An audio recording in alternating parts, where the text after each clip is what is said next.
Talking a little bit about the inclusivity and something that you're trying to do and break the norm of like the bride and the groom and those things. Like, can you talk a little bit about like the response that you're getting from couples and how you're doing that? How are you trying to break the norm on that? Yeah, it's in a lot of small ways, and I've really never outwardly like marketed myself as like an LGBTQ planner, and I work with LGBTQ couples, and like that's my audience. But kind of in more small ways, being intentional about the language that I use, I think is the biggest piece. And so, like if you read through my website, it's gender neutral.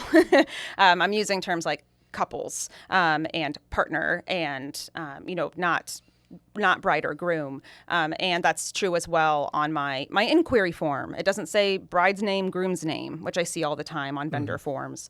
And even my contract, like that they signed, the contract is gender neutral. And all of the resources that I share with them are gender neutral or gender inclusive. And it's a lot of avoiding assumptions. So one is not assuming that there's a bride and a groom as part of the couple, but also that that one of them will wear a wedding dress and someone will wear a suit or a tux.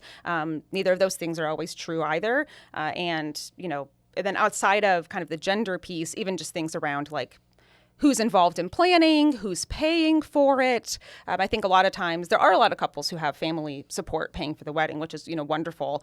But also a lot of couples are paying for their wedding themselves. So there's not, the family support, and other people, maybe their families really aren't involved at all. They're not close with their families. There might even be like estranged from their parents, or people, even kind of on that end having lost parents. And so avoiding assumptions of like, oh, are you doing a father-daughter dance? It's that might not be the case. We don't know. And so I always, try to keep things neutral and start from that place of no assumptions, where it's like, are you doing any family or parent dances? Yes or no. And then if they say yes, I go, okay, with who? And kind of those different pieces of just not assuming they're doing something and then they have to tell me, oh no, we're not doing that. Instead, it's like, starting from neutrality and building. No, that's really from important.